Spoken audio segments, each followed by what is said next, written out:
त्या मध्यांत म्हणजे तो 2 महिने माझे खूप त्रासाचे वेदनादायी गेले।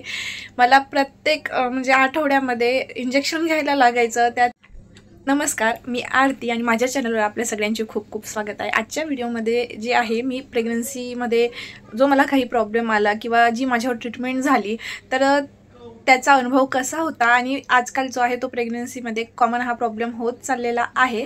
तर मला वाटलं की मी हा व्हिडिओ शेअर करावा, कारण की जेव्हा माझ्यावरती ही वेळ आलेली होती मी खूप व्हिडिओज वगैरे बघितले, पण म्हणजे व्हिडिओमध्ये ते काही बरोबर सांगितलेलं होतं, पण पर्सनली सगळ्यांचे प्रॉब्लेम्स जे आहे ते वेगळे असतात। आजपर्यंत जे आहे माझ्या चॅनलवरती मी व्हिडिओ स्टॉप केलेले होते, कारण की आज मला 5 महिने पूर्ण झाले माझ्या डिलिव्हरीला आणि आता कुठे माझी तब्येत ही व्यवस्थित होत आहे। म्हणजे व्यवस्थित पूर्णपणे बरी तर झाली नाही आहे, कारण की खूप सारे प्रॉब्लेम आले असल्यामुळे माझ्या शरीराला खूप जास्त त्रास झालेला आहे।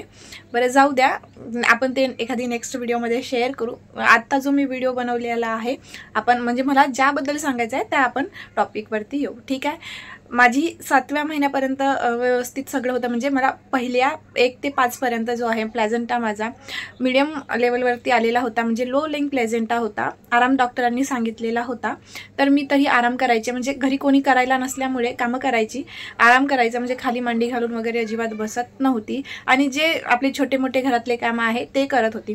पण ठीक आहे, प्लॅझेंटा माझा वरती गेला 7व्या महिन्याच्या सोनोग्राफीमध्ये। 16 तारखेला मी जी आहे ती सोनोग्राफी केली, घरी परत आली, डॉक्टरांशी बोलली। त्यानंतर मला अचानक जी आहे ती ब्लिडिंग झालेली होती, ब्लिडिंग झाली आणि मग आम्ही परत हॉस्पिटलमध्ये गेलो। तर डॉक्टरांनी सांगितलेलं की गर्भाशयाचं जे तोंड आहे ते नाजूक झालेलं आहे आणि पाण्याची पिशवी ही तुमची कधीही फुटू शकते। ज्या दिवशी आम्ही सोनोग्राफी केली होती त्या दिवशी फक्त डॉक्टरांनी एवढं सांगितलं होतं की तुमची जी पाण्याची पिशवी आहे ती थोडी नाजूक झालेली आहे, तुम्ही काळजी घ्या, ठीक आहे। पण मला एक 5 वर्षाची मुलगी आहे आणि माझी मुलगी खूप जास्त प्रचंड अशी जिद्दी आहे, म्हणजे तिला जे हवं ते तिला द्यावंच लागतं। तर असो, पण जेव्हा मग मला ब्लिडिंग झाली, डॉक्टरकडे गेली, तर मग डॉक्टरांनी इन्सर्कलाज करायला सांगितलं, म्हणजेच गर्भाशयाचं जे आपलं तोंड आहे त्याला स्टिचेस लावून जे आहे ते बंद करायला सांगितलं। आणि माझ्या प्रेग्नन्सीला म्हणजे मला आता 7वा महिना संपायला फक्त 10 ते 12 दिवस माझे बाकी राहिलेले होते। या कंडिशनमध्ये काय असतं, जर माझे तिथून आणखी 4-5 दिवस गेले असते आणि असं ब्लिडिंग वगैरे झालं असतं तर मला प्री मॅच्युअर बेबीला जन्म द्यावाच लागला असता, किंवा आज माझं बाळ स्वामी समर्थाच्या कृपाने बघा मला पहिली मुलगी आहे आणि मला देवाने दुसरा मुलगा दिला। देव पण आपली वरून परीक्षा घेत असतो की म्हणजे या जी आपण परीक्षा आपण जो देव आपल्या समोर जो आपल्याला पेपर देतो ना तो आपण कशा प्रकारे सोडवतो। जी वेळ आली होती म्हणजे कुठेतरी मनामध्ये असं वाटायचं की आपण पोटामध्ये आपलं बाळ एवढे दिवस वाढवलेलं आहे, एवढा त्रास सहन करत वाढवलेला आहे, काय होणार असं होतं। पण बघा म्हणजे कदाचित देवाने तो एक इशारा दिला असंच समजावं, मी तरी असं पर्सनली मला मानते, कारण की मी स्वामी समर्थावरती प्रचंड विश्वास ठेवते आणि आता आहे तो माझा विश्वास थोडा कमी होता, आता तो मला पूर्ण विश्वास आलेला आहे। तर स्टिचेस टाकायला लावलेस, तर स्टिचेस लावताना आपल्याला जो आहे तो जनरल ॲनास्थेसिया दिला जातो हाताला, किंवा कमरेला नाही देत, तेव्हा हाताला ॲनास्थेसिया देतो आणि तो म्हणजे ते फास्टली आपलं काम होतं, म्हणजे अर्ध्या तासामध्ये स्टिचेस वगैरे लागले जातात। मला 9 वाजता हॉस्पिटलमध्ये बोलवलेलं होतं, त्यानंतर मला 4 ते 5 सलाईन लावल्या। सलाईन लावल्याच्या बाद माझं जे आहे ते इन्सर्कलाज झालं। आता तुम्हाला प्रश्न असेल इन्सर्कलाजला त्रास होतो का?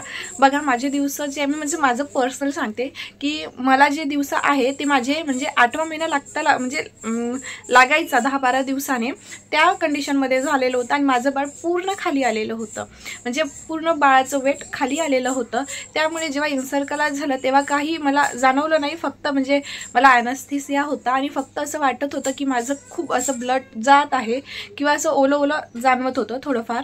आणि मग नंतर जेव्हा मला रूममध्ये शिफ्ट करण्यात आलं, जेव्हा मला होश आला, तेव्हा नॉर्मली आपलं आधी तर नॉर्मली दुखत होतं, मग काही वेळानंतर जे आहे म्हणजे मध्यंतरी रात्री मला असं लेबर पेन जसं यायला लागतं त्याप्रमाणे दुखायला लागलं होतं। मग डॉक्टरांनी परत इंजेक्शन सलाईन्स वगैरे सगळं काही दिलं आणि ते जे पेन आहे ते माझं स्टॉप केलेलं होतं। आणि तेव्हा जेव्हा आता अक्षरशः माझ्या डोळ्यात पाणी येत आहे तो म्हणजे, आणि माझा हात पण थरथर कापत आहे, कारण की मी म्हणजे तो अनुभव अनुभवला आहे। पण असो, सगळं काही माझं नीट झालं आणि स्वामी समर्थांच्या कृपेने मला पहिली मुलगी होती, दुसरा मुलगा पण झाला, नॉर्मल डिलिव्हरी झाली. पण त्या मध्यांत म्हणजे ते 2 महिने माझे खूप त्रासाचे, वेदनादायी गेले.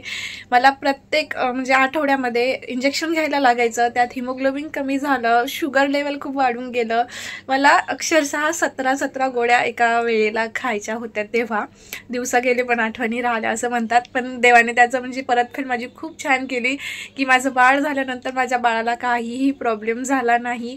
तो खूप म्हणजे वजन त्याचं कमी होतं, 2.5 किलोचाच झाला होता, कारण की शुगर अचानक वाढल्यामुळे ज्या बाळाची ग्रोथ झाली नव्हती. आणि मेन म्हणजे माझं 8व्या महिन्यात सुद्धा लेबर पेन स्टार्ट झालेलं होतं. परत मी ॲडमिट होते. परत रात्रंदिवस मला अशा कंटिन्यू 36 घंटे अशा सलाईन्स लावलेल्या होत्या. त्या अक्षरशः हातातून जात नव्हत्या.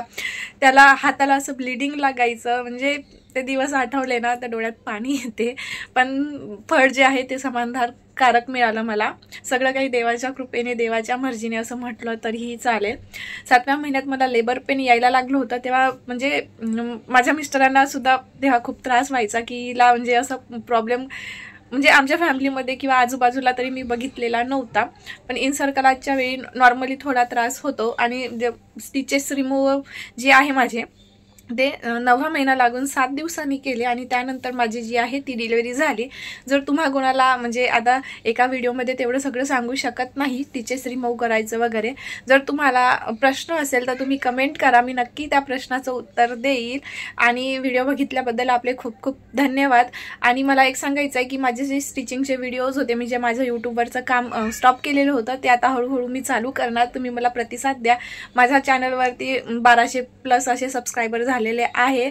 माझं चॅनल मला मोनोटाईज करायचं आहे, तर please keep support me. And thank you for watching. Shri Swami Samarth.